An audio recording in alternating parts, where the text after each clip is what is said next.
যখন প্রথম চিন্তা করলাম ইলেকশন করবো, আমারে একদম কম বাজেট দিছে 20 কোটি টাকা, সবচেয়ে নিম্ন বাজেট।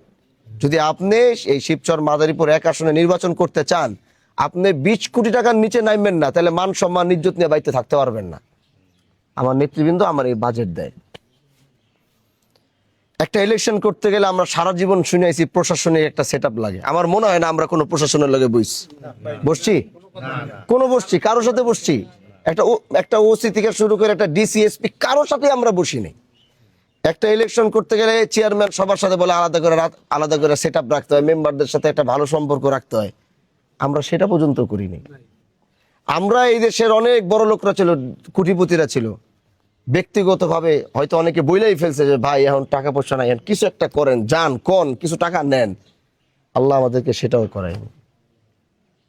তা আমরা যে জমা খরচ ছাড়াইছি, এই কারণে দেখা গেছে যে আমি বসে কথা বলতেছি, মনে করেন শিবচরের সবচেয়ে বড় শিল্পপতি আইসা দাঁড়াইছে, আমার ওইটা গিয়া তার সাথে বসে কথা বলতে, ওখানে দাঁড়ায় থাকবে, সে ওখানে ওয়েটিং এ বসবে, আমাদের কথা শেষ হবে, তারপরে গিয়ে তারা আবার বলবো যে ভাই এবার আপনি আসেন। কেন? কারণ সে আমার 5 কোটি টাকা দেয় নাই, আবার আমি তার থেকে নেই নাই।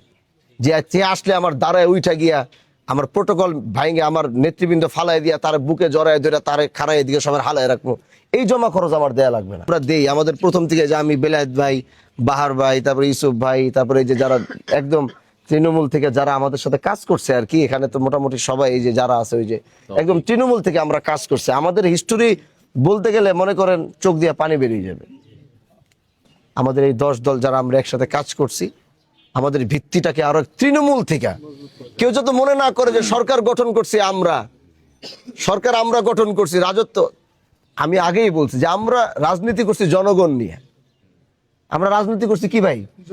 আমরা প্রোগ্রাম করছি রাতের বেলা 4টা থেকে আমাকে বেটারা খাওয়াই নাই দাওয়াই নাই কিচ্ছু করে রাত্রে 11টা পর্যন্ত, ঠান্ডাও পড়ছে 12টা পর্যন্ত, 11:30 পর্যন্ত কাইট দিয়ে সব বয়ে রয়েছে।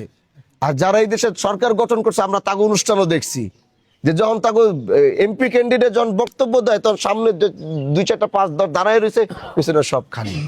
তাহলে আমাদের বুঝতে হবে যে জনগণ আমাদের সাথে আছে। এই 10 দলীয় জোট এবার ক্ষমতায় আসতো, কিন্তু এটা একটা মেকানিজম ছিল যেটার সামনে আমরা হার মানছি। এখনো আমি করে বলতে পারবো জনগণ এখনো আমাদের সাপোর্টে। এটা আমি মানে মোটামুটি তো কম বেশি সব জায়গায় উঠছি বসছি, জনগণ আমাদেরকে চাইছে, জনগণ চাইছে এবার আমাদেরকে দেখতে আমরা কি চাই। কিন্তু তারা জনগণ চেষ্টা করছে, কিন্তু আমরা তাদের আমানত রক্ষা করতে পারি নাই। আমাদেরও মেকানিজম আমরাও পারি নাই, ওদের মেকানিজমের সামনে আমরা হাইরে গেছি। কারণ তারা ইন্টারন্যাশনাল মেকানিজম করছে এখানে, যেটা আমাদের ধোয়া ছোঁয়ার অনেকের বাহিরে। রাতের বেলা মামুন ভাইয়ের 13 আসনে সেনাবাহিনী এইসব ব্যালট বক্সে উঠাই নিয়ে চলে গেছে, কেউ কিছু বলার কোনো সামর্থ্য নাই। এই বিষয়গুলো তো তারপরও আল্লাহ আমাদেরকে 18 কোটি মানুষের একটা জিম্মাদারি দিয়ে আমাদেরকে পাঠাইছে। এতটুকু আমরা বিশ্বাস করতে পারি, আস্থা রাখতে পারি। আমার অনেক বড় বড় দলের নেতারা আমার ফোন দিয়ে বলছে, হামজালা ভাই আপনার ভিতরে হাজী শরীয়তুল্লাহর রক্ত, আপনার হয়তো অনেকে এখন ম্যানেজ করার চেষ্টা করবে, আপনি কারো কাছে বিক্রি হইন না। আমি কই ভাই বিক্রি হইলে আগেই হইতে পারতাম, এখন আর বিক্রি হয়ে কি হইব? যখন ক্ষমতা ছিল না, কিছু ছিল না, তখনই তো বিক্রি হইতে পারতাম। তা আমি তারে বলছি যে ভাই এতটুকু মনে রাখেন, হাজী শরীয়তুল্লাহর বংশের সন্তান যেদিন পার্লামেন্টে দাঁড়াবে, ওদিন দেশের পক্ষেই দাঁড়াবে, দেশের মানুষের পক্ষেই দাঁড়াবে। এজন্য আমরা আমাদের সর্বোচ্চ চেষ্টাটা চালিয়ে যাব। আমাদের সময় যে শেষ হয়ে গেছে তা না।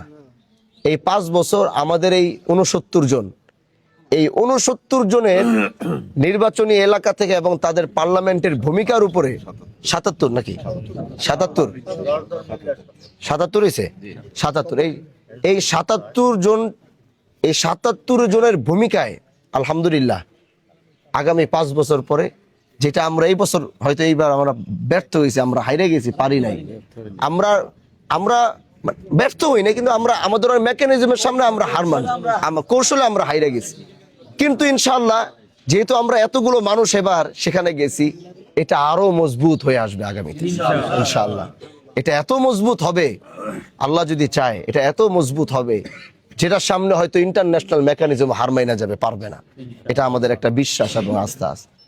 এই জন্য এখান থেকে তৃণমূলের আপনাদের নেতৃবৃন্দ কর্মীরা প্রচুর কষ্ট করছে, টাকা দিয়া পয়সা দিয়া, লাস্টে আমি দিতে পারি নাই, নিজের পকেটের টাকা দিয়া অনেকে খরচ করছে। এই যে জাহাঙ্গীর ভাই আছে, জাহাঙ্গীর ভাই তো লাস্টে আমারে কইই গেল, আমার আমার উপরে এত মায়া দয়া হইছে, আর কি কইবো, লাস্টে কইছে যে অন্তত ওই যা লাগে আমি আমার যা আছে তা দিয়া পৌরসভাটা চালামো, না আপনার টাকা দেওয়া লাগবো না, আপাতত চালান, এরকম অনেকেই কইছে এইদিকে নেতৃবৃন্দরা। লাস্টে আমরা পারি নাই, না পারছে তারা এই দায়িত্বগুলো নিজের কাঁধে নিয়ে নিয়েছে, কারণ টাকার কারণে হাইরা যাবো এটা তো হইতে পারে না, তাই না? টাকার কারণে তো যেই জায়গায় আমাদের আপনার 20 কোটি টাকা আমাদের বাজেট ছিল, সেখানে আমরা 30 থেকে হয়তো 40 লাখ টাকা টাইনা টুইনা হয়তো খরচ করছি আর কি, বুঝতে পারছেন মুখলেস ভাই?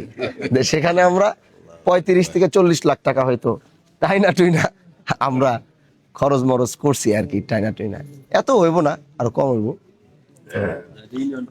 আলহামদুলিল্লাহ। এটা একটা মেম্বারও হয়তো এই দেশের এই এলাকার একটা মেম্বার 1 কোটি টাকা খরচ করে।